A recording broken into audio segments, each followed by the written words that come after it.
الحمدللہ رب العالمین والصلاة والسلام علی محمد الامین فاعوذ باللہ من الشیطان الرجیم بسم اللہ الرحمن الرحیم۔ خواتین حضرات، اس وقت جو مذہبی بیانیہ مسلمانوں میں رائج ہے، اس کا ماخذ استدلال وہ عظیم واقعہ ہوا جو رسالت بآب صلی اللہ علیہ وسلم کی بعثت کے بعد چشم فلک نے دیکھا۔ میں نے بڑی تفصیل کے ساتھ پچھلی نشستوں میں یہ بتایا ہے کہ وہ واقعہ کیا تھا، اس میں کیا حوادث پیش آئے، اس کی وسعت کیسی غیر معمولی تھی، اس کے اثرات کیسے عالمگیر تھے، اور پھر وہ کس طرح ہمارے ہاں پورے مذہبی فکر کے لیے، خاص طور پر اسلام اور ریاست سے متعلق مذہبی فکر کے لیے ماخذ استدلال بن گیا۔ اس کے بعد میں نے اجمالاً یہ بات واضح کی کہ اس کو کسی طرح بھی چیلنج نہیں کیا جا سکتا تھا، کیونکہ اس کی بنیاد کسی ایک روایت، کسی خبر واحد پر نہیں تھی۔ اس میں قرآن مجید کی آیات بھی اصلاً ماخذ استدلال نہیں بنی، یہاں ایک واقعہ ہی بنیاد بن گیا، اور واقعہ اسٹیبلشڈ ہسٹری کی حیثیت رکھتا تھا۔ اس طرح کی چیزیں صرف مقابرت سے چیلنج کی جا سکتی ہیں، علم اور استدلال کی دنیا میں ان کو چیلنج کرنا ممکن نہیں ہوتا۔ چنانچہ جن لوگوں نے بھی پچھلے 200 سال میں کسی حد تک اختلاف کرنے کی کوشش کی، ان کے اختلاف کی بنیاد بہت محکم نہیں ہو سکی۔ وہ اس عظیم واقعے کے مقابل میں بعض جزوی چیزیں یا اخبار احاد پر مبنی بعض چیزیں پیش کر دیتے تھے، اور اس کا نتیجہ یہ نکلتا تھا کہ کسی حد تک لوگ تسکین حاصل کر لیتے تھے، بیانیہ اپنی پوری قوت کے ساتھ اسی طرح موجود رہتا تھا۔ یہ بات میں نے کئی مرتبہ اپنے بعض لیکچرز میں واضح کی ہے کہ ہمارے ہاں بہت بڑی بڑی غلطیوں کا باعث یہ چیز بنی ہے کہ واقعے کو بنائے استدلال بنا لیا گیا ہے، کیونکہ واقعہ اپنی تعبیر کے لحاظ سے ضروری نہیں ہے کہ اسی طرح ہو جیسے کہ وہ نظر آ رہا ہے۔ یہاں بھی یہی ہوا ہے، واقعے کا انکار نہیں کیا جا سکتا، وہ ایک ناقابل تردید تاریخی حقیقت ہے، اس کو چیلنج کرنا بھی کسی کے لیے ممکن نہیں تھا۔ وہی ہوا جو پورے دین کے معاملے میں خود پروردگار عالم نے واضح کر دیا ہے کہ میں نے اپنی کتاب اس لیے نازل کی ہے کہ لِيَحْكُمَ بَيْنَ النَّاسِ فِي مَا اخْتَلَفُوا فِيهِ، جن معاملات میں اختلاف ہو رہا ہو وہ ان میں حکم بن کر اپنا فیصلہ سنا دے۔ میں نے آپ کو یہ بتایا کہ قرآن مجید کی اس حیثیت کو اگر آپ اس تعبیر کو ناموزوں نہ سمجھیں تو ہماری تاریخ میں پہلی مرتبہ امام حمید الدین فراہی نے بحال کیا کہ قرآن مجید ایک حکم کی حیثیت سے، ایک میزان کی حیثیت سے، ایک کسوٹی کی حیثیت سے، ایک ترازو کی حیثیت سے سامنے لایا جائے۔ میں نے کسی حد تک تفصیل سے آپ کو بتایا کہ ان کے ہاں جس طریقے سے قرآن مجید کی زبان اور اس کے اسالیب کی اپریسیشن نے نظم کو ایک حقیقت بنا دیا، ایک قابل قبول حقیقت، بالکل اسی طریقے سے ان کی تحریروں میں اور تحقیقات میں یہ دو چیزیں بھی نمایاں ہوئیں۔ ایک رسولوں کے بارے میں اللہ تعالیٰ کا خصوصی قانون، جس کو وہ بس کہیں کہیں اشارات میں بیان کرتے ہیں، اور ایک ذریت ابراہیم کے بارے میں اللہ تعالیٰ کا خصوصی قانون۔ یہ جس طرح سے میں اس کو پیش کر رہا ہوں، جتنی جزیات کے ساتھ یہ بیان کیا جا رہا ہے، یہ آپ کو ان کے ہاں نہیں نظر آئے گا۔ یہی وجہ ہے کہ بہت سے لوگ یہ خیال کرتے ہیں، جنہوں نے ان کو پڑھا بھی ہے، کہ ایسی کوئی بات تو انہوں نے نہیں کہی۔ مجھے ایک واقعہ یاد آتا ہے، بڑے مشہور اسکالر تھے ڈاکٹر محمود احمد غازی، ایک زمانے میں وفاقی وزیر بھی رہے، دعویٰ اکیڈمی میں بھی ان کے پاس ذمہ داری رہی، اور ایک صاحب علم آدمی تھے۔ تو میں نے اسلامی یونیورسٹی اسلام آباد میں ایک لیکچر دیا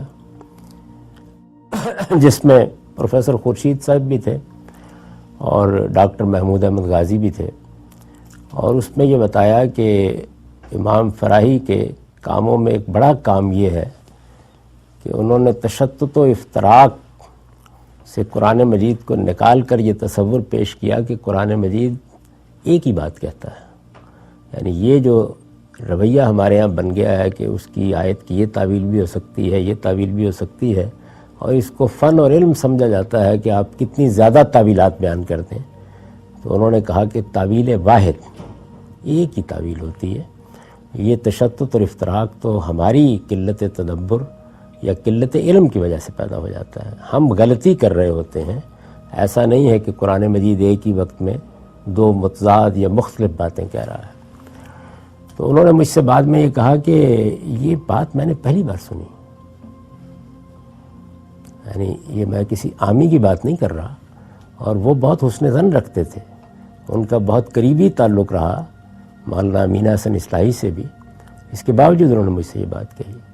درحال ہے کہ اگر آپ تکمیل فی اصول التعویل کو دیکھیں تو اس میں یہ وضاحت سے بیان ہوا ہے۔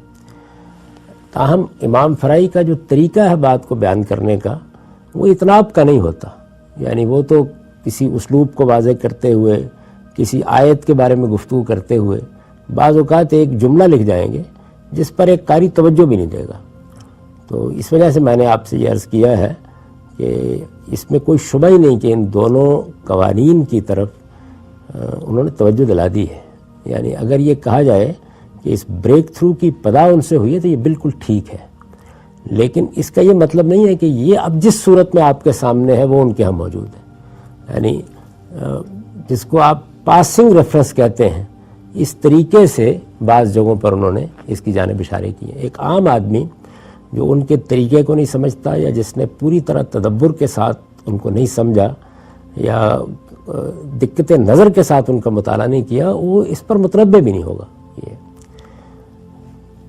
استاذ امام کے ہاں یہ چیز نسبتاً واضح ہو گئی ہے، یعنی جس طریقے سے انہوں نے نظم کے تصور کو، اور خاص طور پر قرآن مجید میں صورتوں کی ترتیب، ان کا توام ہونا یا گروپ، یہ معلوم ہے کہ امام فراہی نے جو صورتوں کے ابواب یا گروپ یا مجموعے متعین کیے ہیں وہ 9 ہیں، لیکن استاذ امام کے ہاں وہ 7 میں تبدیل ہوئے، اور پھر پہلی مرتبہ یہ استدلال بھی انہی کی طرف سے سامنے آیا کہ وَلَقَدْ آتَيْنَاكَ سَبْعًا مِنَ الْمَثَانِي سے در حقیقت یہی مراد ہے۔ انہوں نے اس کو بیان بھی کر دیا، بلکہ اس سے آگے بڑھ کر انہوں نے اس جانب بھی توجہ دلائی کہ قرآن مجید کے بارے میں یہ بات جو کہی گئی ہے بعض حدیثوں میں کہ یہ 7 احرف پر نازل ہوا ہے، اس سے بھی غالباً یہی مراد ہے۔ تو ایک طرح سے وہ چیز جو ایک تصور کی حد تک آ رہی تھی، یعنی صورت توام ہے، یہ بات بھی بہت دھیمے سروں میں امام فرائی کے ہاں آپ کو نظر آئے گی، لیکن اس طرح نہیں جس طریقے سے یہ تدبر قرآن میں پھر نمایاں ہوئی ہے۔ اور اسی طرح سے ابواب کا یا صورتوں کے مجموعوں کا تصور بھی موجود ہے، لیکن یہ اتنا پریسائز نہیں ہے، اس طرح نہیں ہے جیسے کہ ہوا۔ سورہ کا عمود کیسے بیان کرنا ہے یا اس کا مرکزی مضمون کیسے متعین کرنا ہے، اس میں بھی اگر آپ دیکھیں تو امام فرائی کے زمانے سے لے کر اب تک بہت فرق پڑا ہے، یعنی دیکھنا کیسے ہے اس سارے معاملے کو۔ اس میں ایسا نہیں کہ کوئی عمود تبدیل ہو جاتا ہے، لیکن وہ بات کیسے بیان ہونی چاہیے، یعنی کس طرح سے دیکھنا چاہیے، وہ کیا چیز ہے کہ جس کو سامنے لانا چاہیے، اس میں بھی آپ دیکھتے ہیں کہ بہت ڈیولپمنٹ ہوئی ہے۔ لیکن میں نے یہ عرض کیا تھا کہ استاذ امام کے زمانے تک بھی اطلاقی چیزیں نہیں وجود میں آئیں، یعنی ایک تصور پیدا ہو گیا ہے۔ وہ بھی جگہ جگہ توجہ دلاتے ہیں کہ نبی اور رسول میں یہ فرق ہے، اور رسول اس طریقے سے خدا کی عدالت بن کر آتا ہے، لیکن یہ کہ اس کا اطلاق کرنا ہے پورے کے پورے دینی تصورات پر، اور پھر یہ خود ایک قانون کے طور پر پریسیجن میں آ جائے، تعین میں آ جائے، ہر پہلو سے واضح ہو جائے، یہ عمل وہاں بھی نہیں ہو سکا، اس لیے کہ وہ بھی قرآن مجید کی تفسیر کر رہے تھے۔ تو میرے ہاں آ کے پھر یہ ایک باقاعدہ قانون کی صورت اختیار کر گیا ہے۔ اس میں اگر آپ تقابلی مطالعہ کریں گے کسی وقت تو یہ اندازہ ہوگا کہ ایک چیز جو بہت ہی ابتدائی نوعیت کی تھی، جس میں بس اشارات ہی تھے، وہ بڑھتے بڑھتے کس طریقے سے پورے دین کے اندر ایک شاہ کلید کی حیثیت اختیار کر گئی ہے۔ اس میں بات کے بیان کرنے کے اسالیب بھی بدلے ہیں، اس کو پیش کرنے کا طریقہ بھی تبدیل ہوا ہے، اور خود اس کی بہت سی جزیات اور تفصیلات بھی جس طریقے سے اب میں آپ کے سامنے رکھ سکتا ہوں، یہ شاید میں بھی اس پوزیشن میں نہیں تھا کہ آج سے 25-30 سال پہلے اس طریقے سے رکھ سکوں۔ تو مقصد یہ ہے کہ یہ تصور جس نے آ کر ایک شاہ کلید کا کام کیا ہے، جس نے اس پورے عظیم واقعے کی نوعیت ہی بالکل تبدیل کر کے دوسری کر دی ہے، جس نے اسلام اور ریاست کے بارے میں تصورات کو بالکل یوں سمجھ لیجئے کہ ٹاپ سی ٹروی ہر چیز تبدیل ہو گئی ہے، تو یہ ایک دن میں نہیں ہوا، یا ایسے نہیں ہوا کہ اچانک کوئی الہام ہو گیا ہو، اس کے پیچھے ایک پوری تاریخ ہے، اور اس کے بعد یہ اس مقام تک پہنچا ہے جہاں اب آپ اس کو میری تصنیفات میں پڑھتے ہیں یا میری گفتگوؤں میں اس کو دیکھتے ہیں۔ اس میں جو کچھ ہوا ہے وہ یہ ہے کہ ایسا نہیں ہوا کہ ایک واقعہ تھا، وہ بنائے استدلال بن رہا تھا، تو کچھ جزوی نوعیت کی چیزوں میں اس کی غلطی واضح کی گئی ہے، یا واقعے کی نوعیت تبدیل کی گئی ہے۔ واقعہ اسی طرح ہے، اسٹیبلش ہسٹری اسی طریقے سے اس کی پشت پر کھڑی ہے، وہ ایک مانی ہوئی ایک مسلمہ بات ہے، وہ پہلے بھی تھی آج بھی ہے، صرف قرآن کی روشنی میں یہ بتا دیا گیا ہے کہ یہ کوئی سیاسی عمل ہی نہیں ہے، اس کا اسلام اور ریاست کے باہمی تعلق کے مبحث سے بھی کوئی تعلق نہیں ہے، یہ کوئی انقلاب کی جدوجہد بھی نہیں ہے، یہ حکومت قائم کرنے کا کوئی عمل بھی نہیں ہے، یہ دنیا کی تسخیر کا کوئی عمل بھی نہیں ہے، یہ غیر مسلموں کے بارے میں کوئی ابدی پالیسی بھی نہیں ہے، ان میں سے کچھ بھی نہیں ہے۔ یہ در حقیقت ایک سنت الہی کا ظہور ہے، اور یہ وہی سنت الہی ہے جو تمام رسولوں کے بارے میں روبہ عمل رہی ہے، حضرت نوح کے معاملے میں بھی، حضرت لوط کے معاملے میں بھی، عاد و سمود کی قوموں سے متعلق بھی۔ پورا قرآن مجید اصل میں اسی سنت الہی کو بیان کرتا ہے، وہ قیامت کے وجود پر اس سے استدلال قائم کرتا ہے۔ اگر آپ اس نظر سے قرآن مجید کو دیکھیں تو قرآن مجید میں سب سے زیادہ قیامت کے وقوع پر استدلال کے لیے انہی واقعات کو استعمال کیا گیا ہے۔ بار بار اللہ تعالیٰ یہ توجہ دلاتے ہیں کہ جو غیب کا پردہ پڑا ہوا ہے تم مجھے نہیں دیکھ سکتے، قیامت بھی اس وقت برپا نہیں ہوئی، اس کی خبر دی جا رہی ہے، تو یہ چھوٹے پیمانے پر میرا ظہور ہو رہا ہے۔ میں نے ایک بستی میں، ایک شہر میں، ایک قوم کے معاملے میں اپنے آپ کو ظاہر کر دیا ہے، میں نے کسی حد تک حجاب اٹھا دیا ہے، مجھے دیکھنا چاہتے ہو تو وہاں دیکھ لو، اور میری دینونت، میرے فیصلے اور میری عدالت کے جس ظہور کی پیغمبر خبر دے رہے ہیں وہ بھی دیکھ سکتے ہو آنکھوں کے سامنے۔ تو ایک لحاظ سے یہ جو ساری صورتحال ہے یہ اس بنیادی مقدمے کے لیے ایک غیر معمولی استدلال کے طور پر سامنے آ گئی ہے، اور اس سے یہ واضح ہوا ہے کہ قرآن مجید اصلاً ایک پیغمبر ہی کی سرگزشت انذار ہے، اور ایک سنت الہی کے ظہور کی داستان ہے، یعنی وہ کیسے ظاہر ہوئی، خدا کیسے زمین پر آیا، خدا نے کیسے عدالت برپا کی، خدا نے کس طرح انصاف کا فیصلہ کیا، خدا نے کس طریقے سے اپنے پیغمبر کے منکرین کو سزا دی، خدا نے جن لوگوں نے پیغمبر کی دعوت کی قدر کی ان کی کیا عزت افزائی فرمائی، ان کے لیے کیا سرخروئی کا سامان کیا۔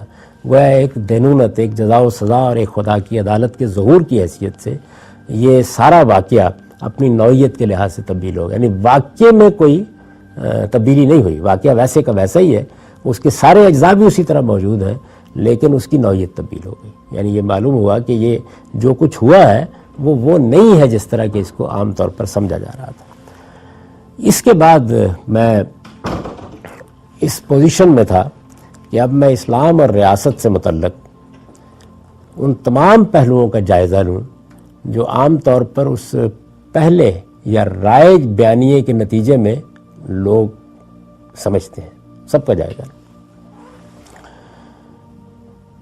میری کتاب میزان میں بھی اور دوسری تصانیف میں اور اسی طریقے سے میرے لیکچرز میں بھی یہ قانون تو واضح کیا جا رہا تھا اور اس نے بڑی حد تک لوگوں کو متوجہ بھی کر لیا تھا. بہت سی جگہوں پر لوگ اس کو اس طرح دیکھنے بھی لگ گئے تھے. علمی حلقوں میں بھی اس نے ایک سوال پیدا کر دیا تھا. مجھے ابھی تک یاد ہے کہ میں نے جب قانون دعوت پہلی مرتبہ لکھی اس وقت ابھی یہ میزان کے حصے کے طور پر نہیں آئی تھی. تو اس میں مسلمانوں کی تاریخ میں پہلی مرتبہ دعوت کو تقسیم کر دیا گیا تھا. یعنی دعوت، تبلیغ، یہ تو ایک لفظ ہے اور عام طور پر اس سے پہلے وہ اسی معنی میں بولا جاتا تھا کہ ہر مسلمان پر دعوت کی ایک ذمہ داری ہے، اس کو یہ ایسے انجام دینا ہے. یہی طریقہ تھا. تو جب پہلی مرتبہ میں نے یہ بتایا کہ نہیں، ایسا نہیں ہے، لا یکلف اللہ نفسا الا وسعہا کے اصول کے تحت اللہ تعالیٰ نے دعوت کی ذمہ داری سب لوگوں پر یکساں نہیں ڈالی. یہ فرد پر اور طریقے سے ہے، یہ مسلمانوں کے کسی نظم اجتماعی پر اور طریقے سے ہے، یہ علماء پر اس سے بالکل مختلف طریقے سے ہے، اور پیغمبر کی دعوت وہ اس سے بالکل ہی مختلف ہوتی ہے. تو پیغمبر کی دعوت بھی ظاہر ہے اس میں بڑی تفصیل کے ساتھ بیان ہوئی. تو اس کو ایک مشہور اسکالر تھے جنہوں نے نبی کامل کے عنوان سے کتاب لکھی ہے اور ایک زمانے میں دعویٰ اکیڈمی کے چیئرمین بھی رہے، غالباً خالد علوی یا اس طرح، ڈاکٹر خالد علوی یا اس طرح کوئی نام ان کا ہے، نام میرے ذہن سے نکل رہا ہے. تو وہ مجھے فیصل مسجد میں ملے تو اس زمانے میں اس کا ایڈیشن ختم ہوا تھا پہلا. تو انہوں نے مجھ سے الگ لے جا کے مجھ سے یہ کہا کہ یہ ایک ایسی نئی دنیا ہے، دعویٰ اکیڈمی کے وہ تھے، کہ جو ہمارے لیے پہلی بار سامنے آئی ہے. تو اس کی ذرا مزید تفصیل کی. یعنی ایسے لگتا تھا جیسے وہ اسی کیفیت سے دوچار ہیں جس کو استاد امام کی وفات پر پروفیسر خورشید نے اپنے مضمون میں بیان کیا ہے. جو مضمون ترجمان القرآن میں انہوں نے لکھا ان کی وفات پر، اس میں ان کی ابتدائی زندگی کے واقعات بیان کیے اور بہت سے اپنے ساتھ تعلق کی داستان بھی بیان کی. اور آخر میں یہ لکھا کہ انہوں نے بہت سی جو آراء اب یہ تدبر قرآن کی تصنیف کے دوران میں ظاہر کی ہیں، ان کے بارے میں میرا تبصرہ یہ ہے کہ ان کو دماغ مانتا ہے، دل قبول نہیں کرتا. تو ایسا ہوتا ہے بعض اوقات کہ استدلال اپنا فیصلہ سنا چکا ہوتا ہے اور دماغ کے لیے اس کو رد کرنا ممکن نہیں ہوتا، لیکن انسان پہلے سے موجود تصورات کا اسیر ہی رہتا ہے اور بعض اوقات واقعتاً دل نہیں مانتا کہ اچھا ایسا ہو گیا ہوگا، یا حقیقت میں دعوت ایسے نہیں ہوتی جس طرح کی تھی. تو اس لحاظ سے تو یہ قانون اتمام حجت بھی علمی اور فکری دنیا میں اپنی ایک جگہ بنا رہا تھا. لیکن اس کے باوجود لوگوں کے اندر بعض اوقات یہ تنبؤ نہیں ہوتا کہ وہ خود اس کا اطلاق کر ڈالیں. تو مجھے یہ خیال ہوا کہ اس کا اطلاق مجھے خود ریاست سے متعلق تمام تصورات پر کر کے بتا دینا چاہیے کہ اس سے کتنا بڑا فرق واقع ہوا ہے اس سارے معاملے میں. وہ اگرچہ کوئی آدمی میزان کا تدبر کے ساتھ مطالعہ کرے گا تو اس پر بھی واضح ہو جائے گا، لیکن جس وقت آپ صورتحال کو سامنے رکھ کے اطلاق کر کے دکھاتے ہیں تو چیز کو سمجھنا زیادہ آسان ہو جاتا ہے، یا وہ عام آدمیوں کے لیے بھی قابل فہم ہو جاتی ہے. یہی وجہ ہے کہ میزان پر کوئی اس طرح کا رد عمل نہیں ہوا، لیکن جس وقت میں نے اس کا اطلاق کر کے دکھایا تو پھر مسلمانوں کے پورے علم نے اس کے خلاف اپنا رد عمل ظاہر کیا. اور وہ مضامین اب آپ پڑھ سکتے ہیں. مجھے بتایا گیا کہ 50 کے قریب مضامین ہیں اور اس میں بڑے بڑے علماء نے بھی لکھا ہے اور دوسرے دانشوروں نے بھی لکھا ہے، اس پر ایک نظر ڈالی جا سکتی ہے. اس وقت میں جو آپ کے سامنے یہ اپنی تحریر کی وضاحت کر رہا ہوں، اسلام اور ریاست ایک جوابی بیانیہ، اس کا یہ پس منظر ہے. یعنی اس کے وجود میں آنے کا باعث اصل میں وہی چیز ہوئی ہے جس کی طرف میں نے اشارہ کیا کہ پہلے ماخذ استدلال کی نوعیت تبدیل ہوئی ہے، اس کے بعد پھر یہ ممکن ہو سکا ہے کہ اس کا اطلاق آپ تمام دوسرے تصورات پر بھی کر دیں. میں اس کو اسی طریقے سے پڑھاؤں گا جس طریقے سے میں نے میزان کی تدریس کی ہے اور اس کے ساتھ ساتھ وضاحت کرتا جاؤں گا.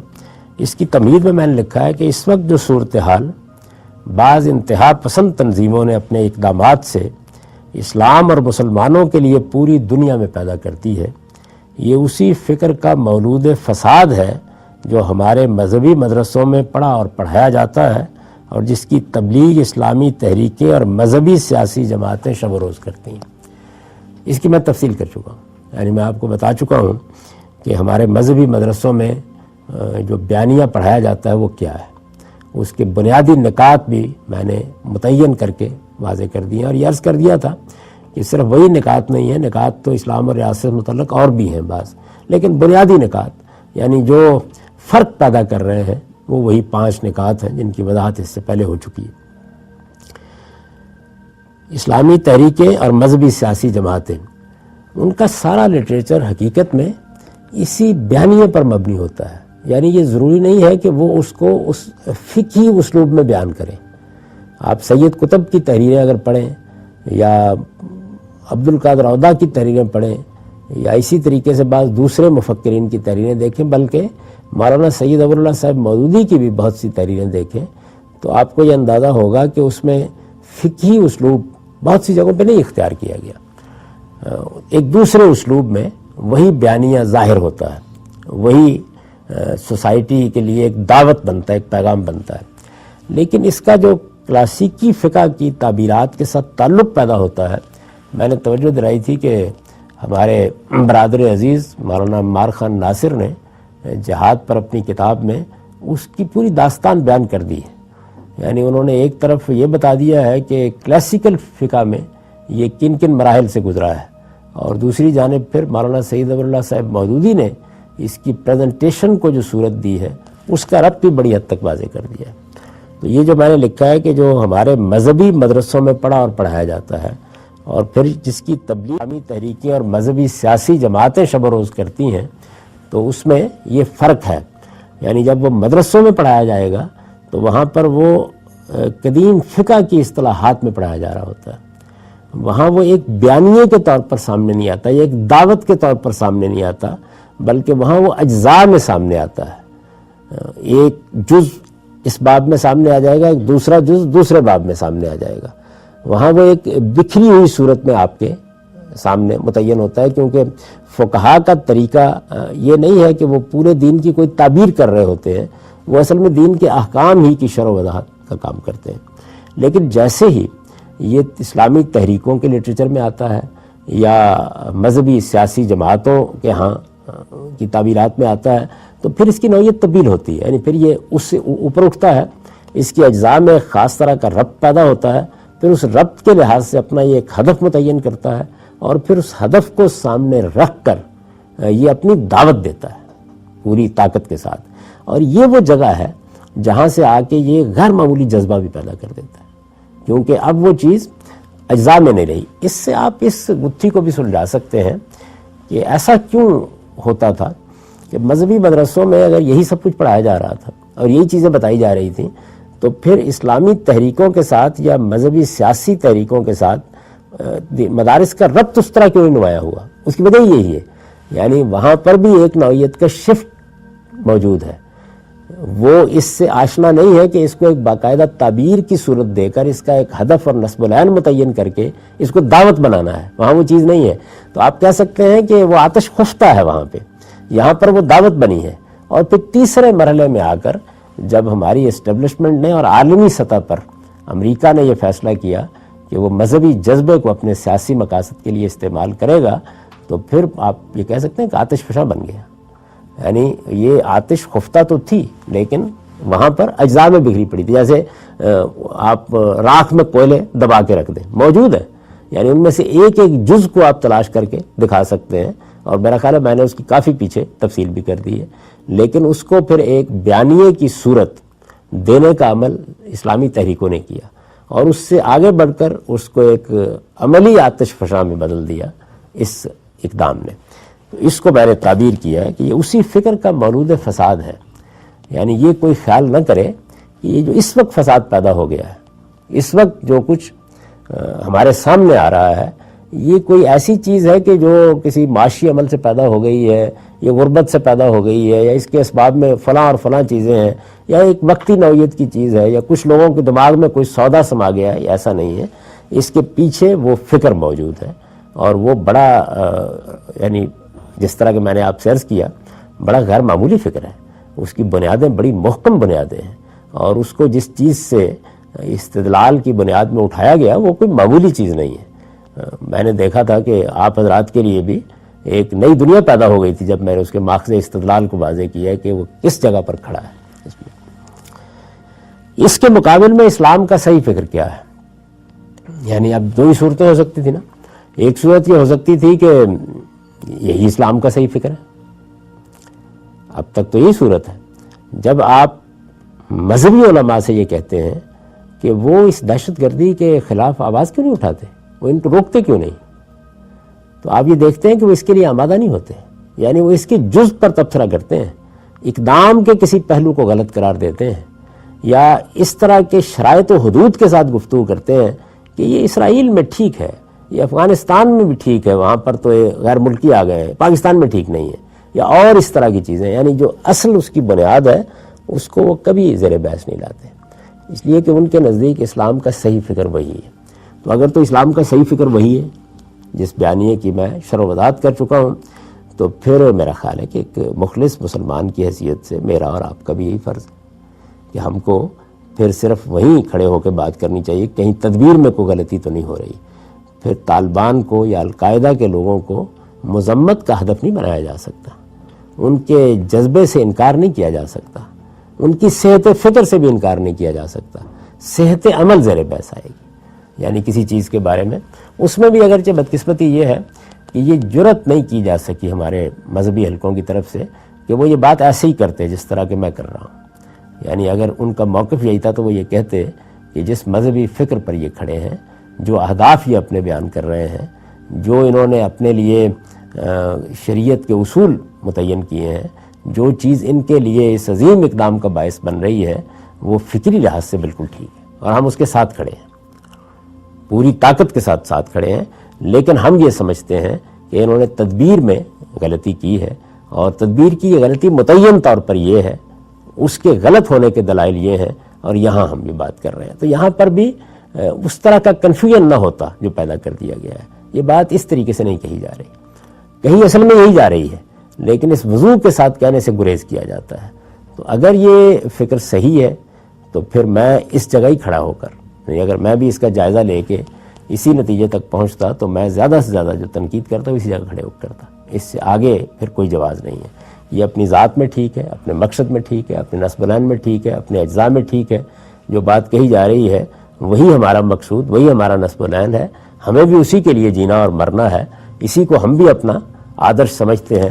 لیکن اس میں ان نوجوانوں سے یا ان لوگوں سے یہاں ایک تدبیر کی غلطی ہو رہی ہے. پھر یہ بات وضوح کے ساتھ قوم کو بتانی چاہیے تاکہ اس بیانیے کی صحت پر بھی قوم کا اعتماد پیدا ہو, اور تدبیر کی غلطی بھی جہاں ہے وہ واضح کی جا سکے. سب لوگوں کے اندر پھر جو تحریک پیدا کرنی چاہیے وہ بھی یہی کہ تدبیر کی غلطی کو روکنے کی کوشش کی جائے. یعنی وہ اگر آپ بہت غور کر کے دیکھیں گے تو پھر کوئی مذہبی یا علمی یا فکری غلطی نہیں ہوگی, وہ ایسی غلطی ہوگی کہ آپ نے جانا ہے تو آپ بس لے لیجیے, جانا وہی ہے. ایک آدمی بھاگتا ہوا چلا جا رہا ہے, آپ کہتے ہیں کہ پیدل دوڑ رہے ہو, یہ بھی کوئی طریقہ ہے اتنا فاصلہ طے کرنے کا. تو زیادہ سے زیادہ آپ یہی بات کہہ سکتے ہیں, اس سے آگے کچھ نہیں کہہ سکتے. لیکن جس طرح کہ میں نے ابھی آپ کو بتایا کہ امام محی الدین فراہی نے جس طریقے سے صورتحال کو الٹ دیا, یعنی ایک نئی دنیا پیدا کر دی, قرآن مجید کی اس حیثیت کو بحال کر کے کہ وہ حکم ہے, وہ فیصلہ کرے گا.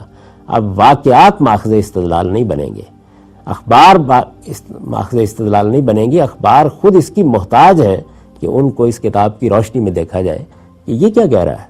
اس لیے کہ مذہب کے معاملے میں تو حکم کی حیثیت اسی کو حاصل ہے, اور پھر وہ قرآن مجید کی زبان بیان کو جس طریقے سے سمجھتے ہیں اور جس طرح سمجھانے میں کامیاب ہوئے, اس سے فی الواقع وہ حکم کی حیثیت سے نمودار بھی ہو گئے. یعنی اس کی یہ حیثیت پوری طرح سامنے آ گئی. جب سامنے آئی تو اس کا اطلاق اس سارے مذہبی فکر پر بھی کرنا ناگزیر ہوا. کرنے کے بعد جو چیز واضح ہوئی وہ یہ کہ یہ اسلام کا صحیح فکر نہیں ہے.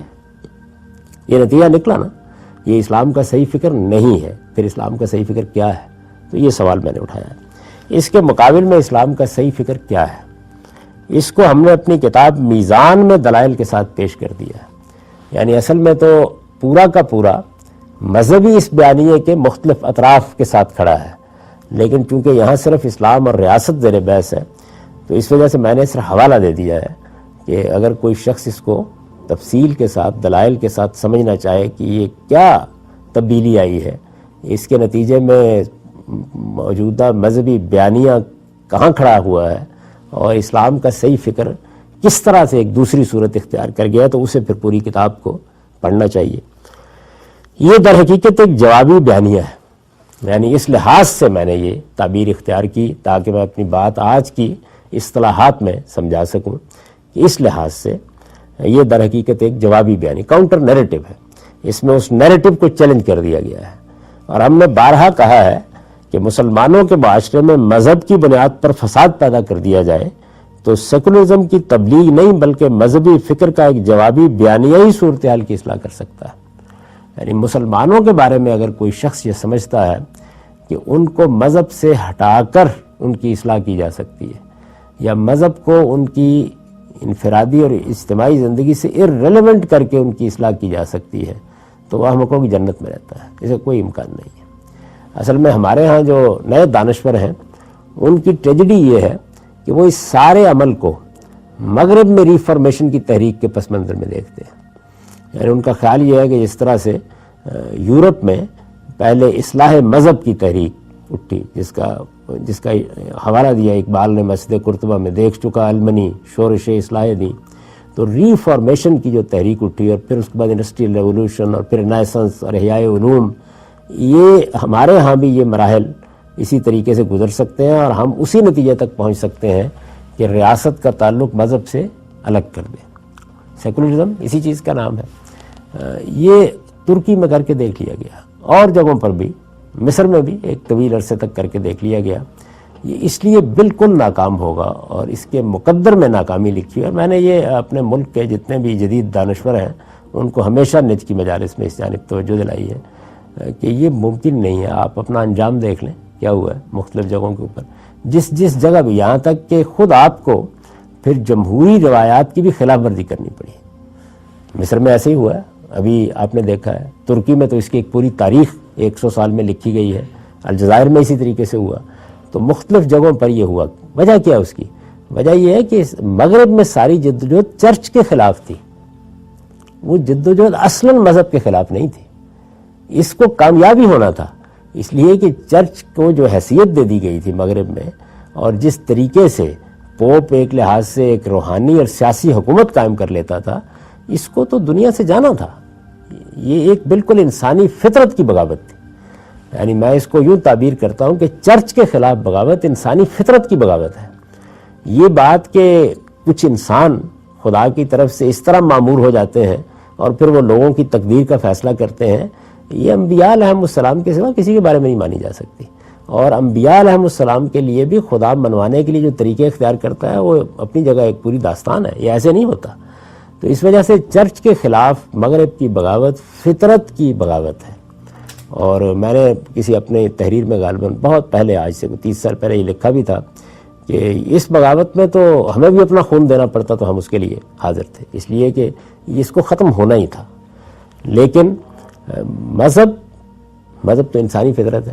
تو اب جب اس کو آپ اس کی جگہ سے ہٹانے کی کوشش کریں گے جہاں وہ فطری طور پر کھڑا ہے، تو پھر اصل میں آپ فطرت کے خلاف بغاوت کر رہے ہوں گے. تو یہی وجہ ہے کہ جہاں جہاں یہ کوشش کی جاتی ہے وہاں پر یہ بغاوت نمایاں ہو کے سامنے آ جاتی ہے. پھر اس چیز کو غور سے نہیں دیکھا گیا کہ جب کسی مذہب کے کسی کانٹینٹ کو آپ نہیں مانتے یا انکار کرتے، ایک یہ ہے کہ انفرادی طور پر کسی آدمی نے نہیں مانا، وہ تو ہوتا رہے گا دنیا جب تک قائم ہے. جب آپ کسی مذہب کے ریپرزنٹیٹو کی حیثیت سے اس کے بارے میں یہ فیصلہ کرتے ہیں تو اس کے لیے مذہبی اتھارٹی ہوگی. یہ کوئی دنیاوی اتھارٹی کے بس کی چیز نہیں ہے. مسیحیت میں شریعت کا خاتمہ یہ کسی دنیاوی اتھارٹی نے نہیں کیا، یہ سینٹ پال نے کیا ہے. یعنی اگر آپ مسیحیت کی تاریخ سے واقف ہیں تو وہاں پر ایک مذہبی اتھارٹی ہے جو اس سے پہلے یہ کام کر چکی ہے.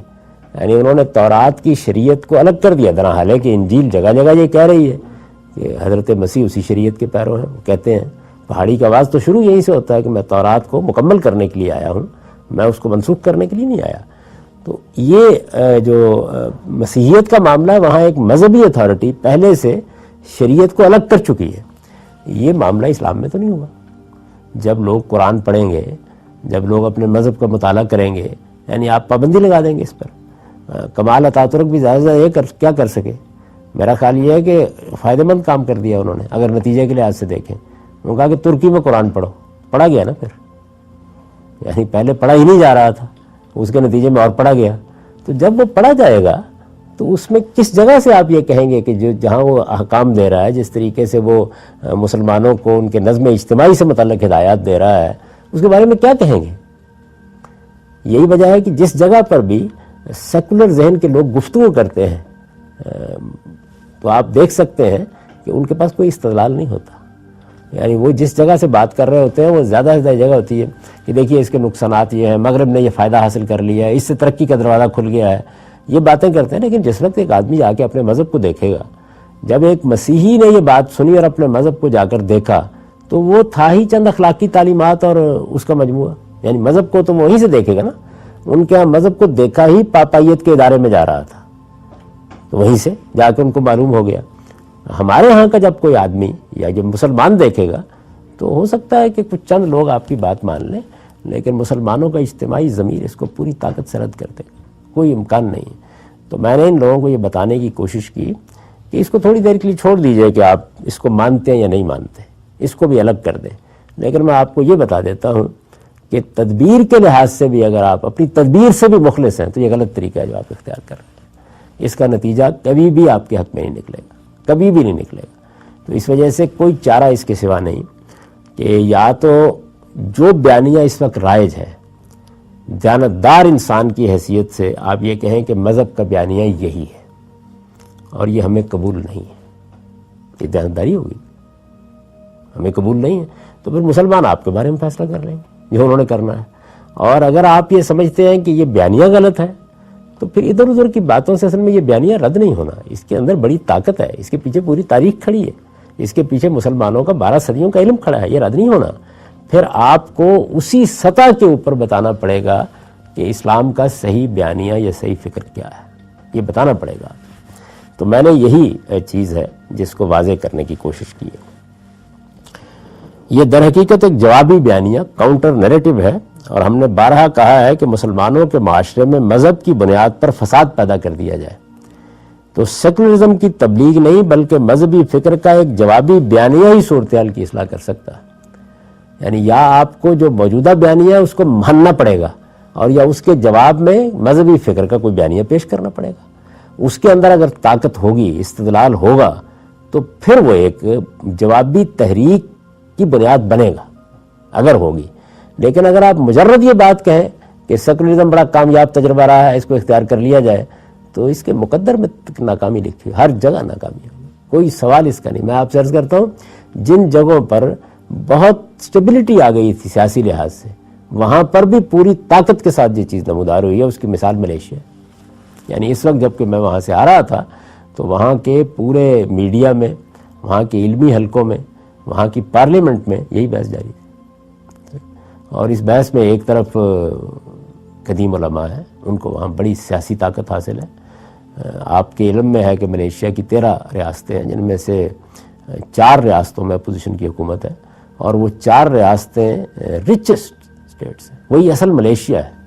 یعنی جو باقی ریاستیں ہیں وہ دیہاتی ریاستیں ہیں بنیادی طور پر. سیلنگور کی ریاست جس سے کوالالمپور کو فیڈرل ایریا بنایا گیا ہے، یا ملیشیا کا دارالحکومت پترا جایا جہاں سے بنایا گیا ہے، سیلنگور کی اسٹیٹ جو ہے، اس میں بھی اپوزیشن کی حکومت ہے، اور اس میں یہ حکومت 2/3 اکثریت کے ساتھ قائم ہے. اور وہ اپوزیشن جو ہے وہ 3 پارٹیوں کا مجموعہ ہے، ایک کولیشن ہے جس میں ایک انور ابراہیم کی پارٹی ہے، ایک قدیم پارٹی ہے ان کی جو موجودہ برسر اقتدار پارٹی سے بھی پرانی تھی ایک لحاظ سے، اور جس پارٹی نے پھر سنگاپور میں جا کے اقتدار سنبھالا تو وہ ہے. اور تیسرے وہی مذہبی جماعت ہے، آپ سمجھیں ملیشیا کی جماعت اسلامی. یہ تینوں ہیں. اور ان میں سے جو انور ابراہیم کی پارٹی ہے وہ بالکل اسی طرح بیہیو کرتی ہے جیسے مسلم لیگ کرتی ہے. یعنی وہ حقیقت میں تو کنزرویٹوز ہی کو ریپرزینٹ کر رہی ہوتی ہے. تو اس کے لیے بس میں نہیں ہوتا کہ وہ ان کے مقابل میں کھڑے ہو کے یہ کہے کہ آپ غلط کر رہے ہیں. اور کولیشن کا حصہ بھی ہیں تو طاقت دگنی ہو گئی. یعنی ایک آپ کی اپنی طاقت ہے، ایک طاقت کم سے کم تائید کی حد تک، یا آپ کہتے ہیں مجبوری کی تائید کی حد تک بھی آپ کے ساتھ کھڑی ہے. تو ایک چھوٹی سی طاقت ہے نا جو آپ کا کے مقابلے میں ہے. یہ صورتحال وہاں موجود ہے. اور اس وقت حدود کی بحث، یعنی بہت بڑے بڑے پوسٹر مدرسوں میں لگے ہوئے ہیں جن میں بقول ان کے، یعنی میں تو کہتا ہوں نا 5 جرائم کی سزائیں بیان ہوئی ہیں. وہ 7 کہتے ہیں، تو 7 کی وہ ایک تفصیل بیان ہو رہی ہے، اور آپ اندازہ ہی نہیں کر سکتے کہ کتنے بڑے پیمانے پر لوگ اس سے متاثر ہیں، کتنے بڑے پیمانے پر، یعنی یہ چیلنج بنتا جا رہا ہے خود سارے نظم کے لیے۔ اس کا مطلب یہ ہے کہ مسئلے سے آنکھ نہیں چرائی جا سکتی، مسئلے سے صرف نظر نہیں کیا جا سکتا۔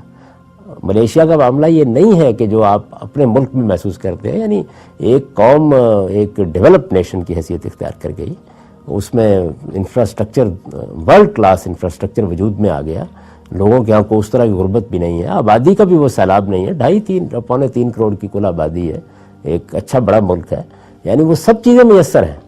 اب آپ یہ تو نہیں کہہ سکتے کہ جو اپنے ہاں آپ تعویل کر سکتے ہیں کہ جی غربت ہے، لوگوں کو یہ نہیں ہو رہا، تعلیم کے بے پناہ ذرائع ہیں، کوئی ملے بچہ تعلیم پانا چاہے بس اس نے یہ فیصلہ ہی کرنا ہے کہ تعلیم پانی ہے، وہ ہارورڈ میں بھی آ کے اگر پڑھنے کے قابل ہوگا داخلہ لے لے، پھر ملیشین گورنمنٹ ایک ایک چیز کا خرچ اٹھا لیتی ہے، کسی قسم کا کوئی مسئلہ نہیں۔ اس کے باوجود دیکھیے کتنی طاقت کے ساتھ یہ چیز نمودار ہوئی ہے۔ تو یہ بات میں نے سمجھانے کی کوشش کی کہ مذہب کی بنیاد پر مسلمانوں کے معاشرے میں اگر کوئی فساد پیدا ہوگا تو یا تو آپ کو اس فساد کے پیچھے جو مذہبی فکر ہے اس کو مان کر گفتگو کرنی ہوگی، اور یا اگر آپ اس کو نہیں مان رہے، اس کو چیلنج کر رہے ہیں، تو پھر اس کے مقابل میں آپ کو کوئی جوابی بیانیہ پیش کرنا ہوگا۔ تو اس وقت اگر آپ پاکستان میں یہ کشمکش دیکھیں، وہاں پر بھی میں دیکھ رہا ہوں، ملیشیا میں بھی، باقی ملکوں میں بھی دیکھیں، تو صورتحال یہی ہے کہ جو عام طور پر اگر سیاسی لحاظ سے آپ دیکھیں تو ہر معاشرے میں، ویسے ہمارے ہاں جو سیاستدان ہیں وہ سیاسی سائنس کو بھی پوری طرح نہیں جانتے ہوتے، یعنی وہ تبدیلی کا نعرہ لگا دیتے ہیں، انہیں معلوم نہیں ہوتا کہ سیاست ہے کیا چیز۔ تمام معاشرے جو ہیں ان میں 60 سے 70% کنزرویٹوز ہوتے ہیں، یہ برطانیہ میں بھی ایسے ہی ہے، یہ امریکہ میں بھی ایسے ہی، دنیا بھر میں ایسے ہی ہوتا ہے، یعنی تھوڑا بہت فرق ہوتا ہے۔ 25-30% سے زیادہ لبرلز نہیں ہوتے، ہو ہی نہیں سکتے، خدا پیدا ہی نہیں کرتا، یعنی اس کا تعلق بالکل ایسے ہے جیسے عورتوں اور مردوں کا توازن اللہ تعالیٰ کبھی نہیں بگڑنے دیتے، تو ایسا ہی ہے۔ آپ یہ میرا موضوع نہیں، اس وقت میں ورنہ میں بتاتا کہ کیوں خدا پیدا نہیں ہونے دیتا اس کو۔ اس کے بعد جو نظریاتی لوگ ہوتے ہیں، یعنی جیسے عورتیں اور مرد ایک تعداد میں پیدا ہوتے رہتے ہیں نا، آپ مداخلت نہ کریں تو 51-52% کے تناسب میں پیدا ہوتے رہتے ہیں، یعنی اللہ تعالیٰ اس تناسب کو خود قائم کیے ہوئے ہیں۔ بالکل اسی طریقے سے جو نظریاتی لوگ اللہ تعالیٰ پیدا کرتا ہے 5 سے 10%، کسی معاشرے میں 10% بھی اگر ہو جائیں بہت غیر معمولی بات ہے، اس سے زیادہ نہیں ہوتے، ممکن ہی نہیں ہوتے۔ اسی وجہ سے نظریاتی جماعتیں ہوتی ہیں وہ ہمیشہ اس غلط فہمی میں مبتلا رہتی ہیں کہ لوگوں کی تائید ہم کو حاصل ہو جائے گی۔ تو نتیجہ اس کا کیا نکلتا ہے؟ نتیجہ اس کا یہ نکلتا ہے کہ جب آپ سوسائٹی کے ساتھ سیاسی سطح پر بھی کوئی بات کر رہے ہوتے ہیں تو نظریاتی لوگ یہ لیڈ کرنا شروع کر دیتے ہیں، اور کنزرویٹیوز عام طور پر موجود بیانیے ہی کے ساتھ کھڑے ہوتے ہیں، یعنی وہ اس سے انحراف کرنے کے لیے تیار نہیں ہوتے۔ چنانچہ اس کا جو لازمی نتیجہ نکل یہ ہے کہ آپ جو مذہبی فکر کا نیا بیانیہ لائیں گے تو اس کو بڑی محکم بنیادوں پر استوار کر کے لائیں گے، آپ بتائیں گے لوگوں کو کہ اس کی کیا نوعیت ہے، اور بڑی کمٹمنٹ کے ساتھ پھر اس کو واضح کریں گے۔ اس سے ایک دنیا تبدیل ہوگی تو تب آپ کا ملک تبدیل ہوگا، یہ ورنہ ہو نہیں سکتا، ممکن نہیں ہے کسی طریقے سے۔ تو اس کو میں نے یہاں بھی واضح کیا ہے کہ مذہبی فکر کا ایک جوابی بیانیہ ہی صورتحال کی اصلاح کر سکتا ہے۔ اب میں نے اگرچہ آپ کو بتا دیا ہے کہ اس جوابی بیانیے کے پیچھے کم و بیش اب 100 سال کا فکری کام ہے، لیکن اس کے باوجود یہ اپنی پریسائز صورت میں تو اب سامنے آیا نا۔ خود میں نے اس کو یہاں آنے سے چند مہینے پہلے بالکل یوں سمجھے نکات کی صورت میں مرتب کر کے اپنی قوم کے سامنے پیش کرنے کا کام کیا ہے اب، اور اس میں بھی میں اس تفصیل میں نہیں جانا چاہتا کہ لوگوں نے کیا کردار ادا کیا، نہ میرا یہ موضوع ہے اس وقت۔ صرف آپ کو یہ بتانا چاہتا ہوں کہ اس کی کیا اہمیت ہے، کیا نوعیت ہے اس کی۔ جب تک اس نوعیت کی کوئی چیز کا صحیح شعور نہیں پیدا ہو جائے گا، باقی جتنی چیزیں ان میں آپ گریز اور فرار کے راستے اختیار کرتے ہیں، اور یہ ہر ملک میں پیش آئیں گی، ہر جگہ پیش آئیں گی۔ اس کا جواب یہ نہیں ہے جو عام طور پر ہمارے دانشور دیتے ہیں، اس کا جواب مذہبی بیانیہ ہی ہے۔ میں نے لکھا کہ اس کی تفصیلات کے لیے تو ہماری اس کتاب ہی کی طرف رجوع کرنا چاہیے، لیکن اس کا جو حصہ اسلام اور ریاست سے متعلق ہے، اس سے بتانا یہ مقصود ہے کہ یہ جو ایک نیا پیراڈائم وجود میں آیا ہے، جو نیا سوچنے کا انداز وجود میں آیا ہے، اس کے اثرات صرف اسلام اور ریاست ہی پر نہیں پڑے، اور بھی بہت سی جہتوں میں گئے ہیں۔ یعنی میں نے آپ لوگوں کی نشستوں میں بے شمار سوالوں کے جواب دیے ہیں اور سینکڑوں لوگوں کو دیے ہیں اس سفر کے دوران میں. یہاں پر بھی میرا خیال ہے 500 700 800 کے قریب لوگ شریک ہوئے ہیں مختلف مجالس میں, ان سب کو دیے ہیں.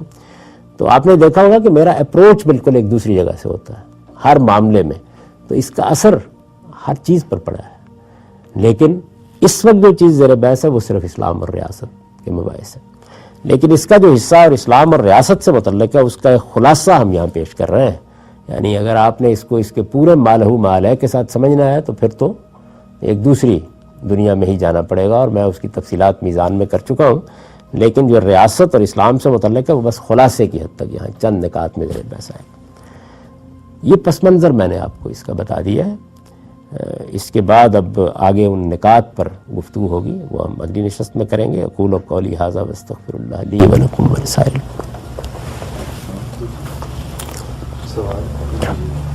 صاحب آپ نے ابھی بتایا کہ ہر سوسائٹی میں تقریباً 60% کے قریب کنزرویٹوز ہوتے ہیں.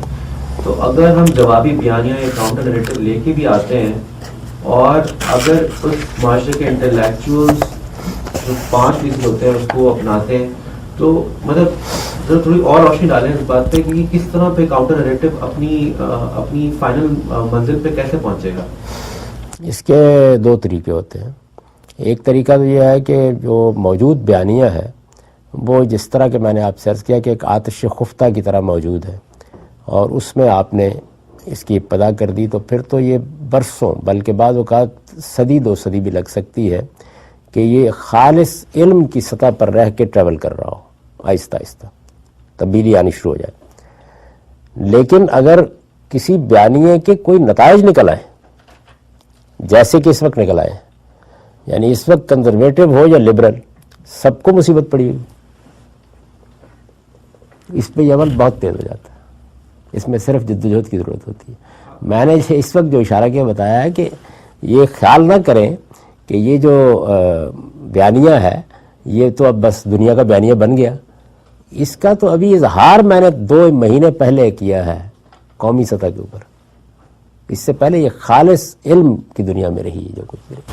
اور اسی بیانیے کو پھیلانے کے لیے جو سمجھانے کے لیے بھی کیا اس کو فوکسڈ ٹاپکس کے اوپر رہ کے پھیلانا پڑے گا, یا بیسک اس کی جو بنیادی حقیقات ہیں ان کو سمجھا کے پھر وہ فوکسڈ اسپیسیفک ٹاپک. یہ میں نے جگہ جگہ بیان کیا کہ ہم نے جو اپنے کام کے لیے ایک ہی تعبیر اختیار کی ہے برسوں سے, ریسرچ اینڈ ایجوکیشن. تو اس سے پہلے تو ایجوکیشن بہت کم, ریسرچ ہی کا کام زیادہ 25-30 سال.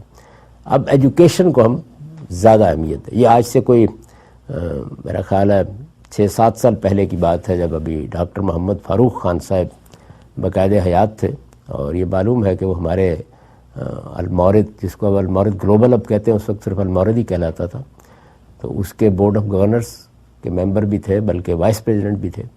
تو انہوں نے ایک بڑی زوردار تقریر کی تھی لاہور میں ایک بورڈ آف گورنرز کے اجلاس میں, اور اس میں انہوں نے ایک لحاظ سے آپ کہہ سکتے ہیں کہ المورد کے پورے فوکس کو تبدیل کرنے کی ضرورت پر زور دیا تھا کہ اب بہت ہو گیا کام.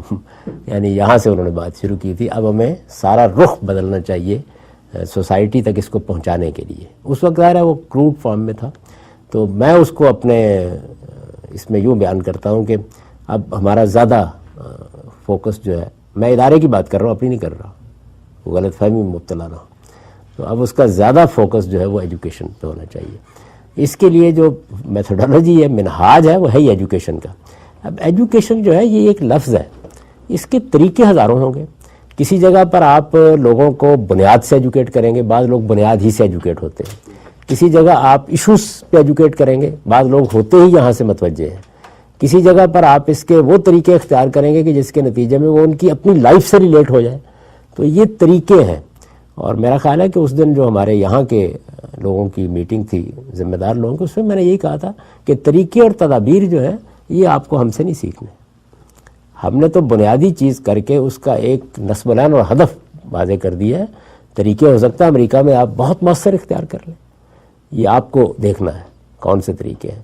لیکن جو عام طور پر طریقے اختیار کیے گئے ہیں ان میں صرف یہ اندازہ کر لینا چاہیے کہ وہ اصل روح کہیں مجروح نہ ہو جائے, یعنی ایجوکیشن. ہم ایجوکیٹ کر رہے ہیں، کوئی ہنگامہ نہیں، کوئی احتجاج نہیں، کوئی سیاست بازی نہیں، ایجوکیٹ. ہم اپنی قوم کو اور بلکہ پوری دنیا کو علم دینا چاہتے ہیں. تو علم دینے کے طریقے وہ ہزار ہو سکتے ہیں، وہ آپ اختیار کریں، آپ ایجاد کریں نئے نئے طریقے.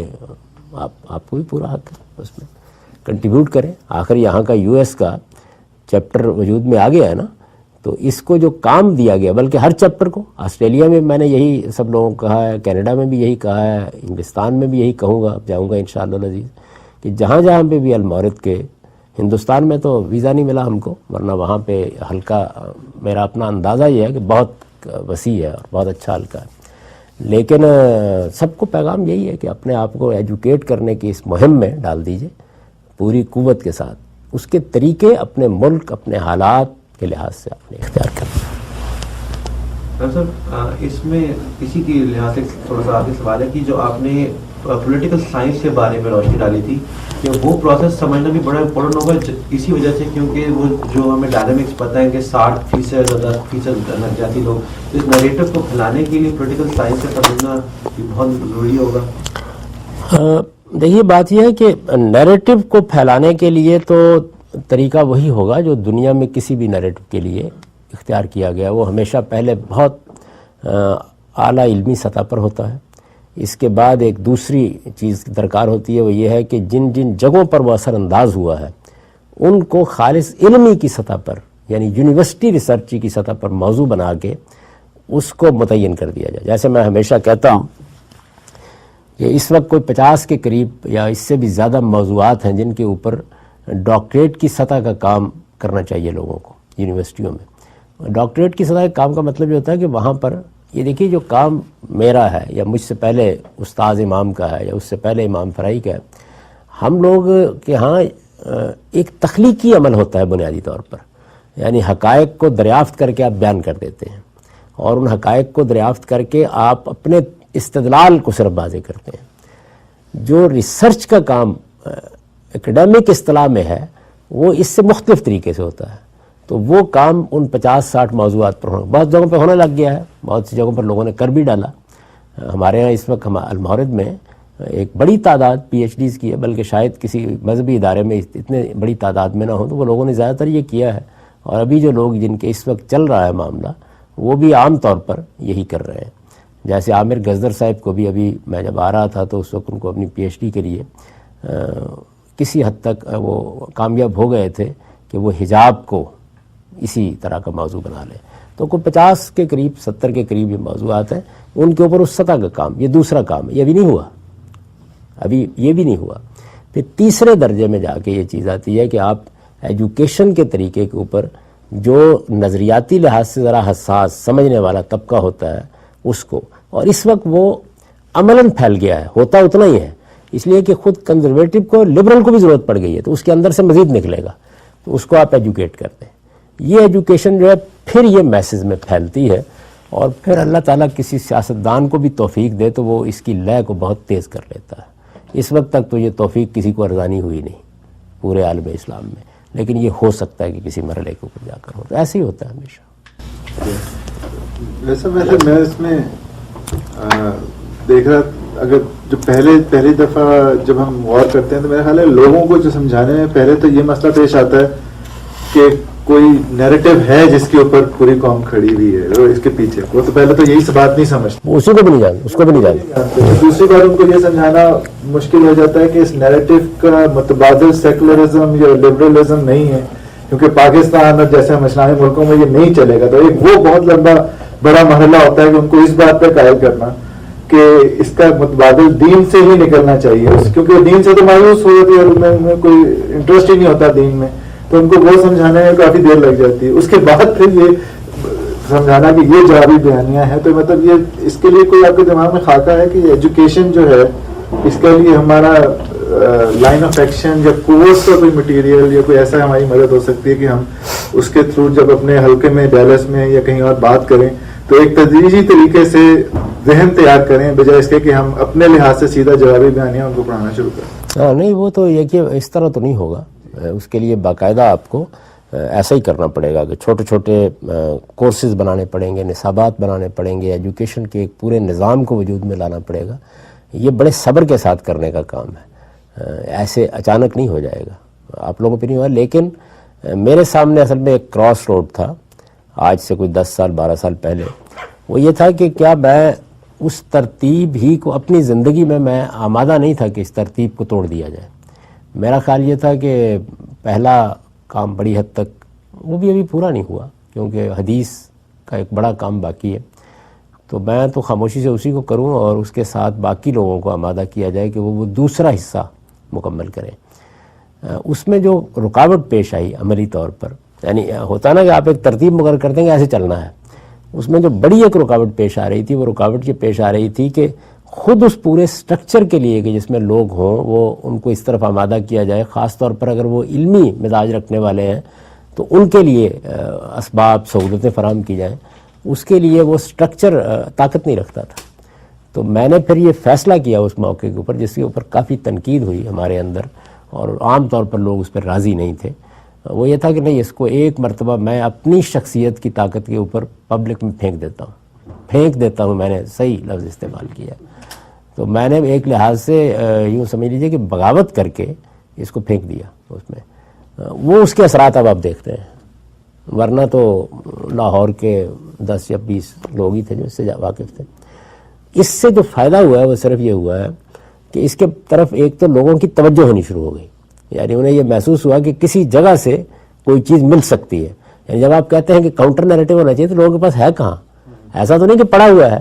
تو اب انہیں یہ ایک میسج مل گیا کہ کہیں ہے، یہ ہو سکتا ہے، یہ فائدہ ہوا. دوسرے یہ کہ آپ کی طاقت بڑھنے کا عمل شروع ہو گیا. تو طاقت بڑھنے کا عمل وسائل کی قوت کو بڑھاتا ہے، وسائل کی قوت جو ہے پھر آپ کے پروگراموں کی تقویت بن جاتی ہے. تو یہ اسٹریٹجی میں تبدیلی میں نے کی تھی کم و بیش بغاوت کر کے المورد کے سٹرکچر سے. تو اس وجہ سے اب کوئی آدمی تجزیہ کر کے کہہ سکتا، میرا خیال ہے ڈاکٹر شہزاد سلیم صاحب جو ہے اس وقت یہاں نہیں ہیں، وہ چونکہ اس کے بڑے شدید خلاف تھے تو ممکن ہے کہ وہ اب بھی یہ کہیں کہ یہ سب کچھ جو کچھ ہے ڈیساسٹر ہوا ہے، اس کے نتیجے میں یہ خرابی ہو گئی وہ خرابی ہو گئی، ان کو پورا حق کا کہنے کا. کوئی دوسرے لوگ اس سے مختلف رائے. لیکن جب ڈاکٹر فاروق خان صاحب نے وہ زوردار تقریر کی تھی اس وقت تو آپ اس کے حق میں نہیں تھے. میرا ہی ایک ووٹ خلاف تھا اس کا، تو ویسے فیصلہ ظاہر ہے کہ اکثریت سے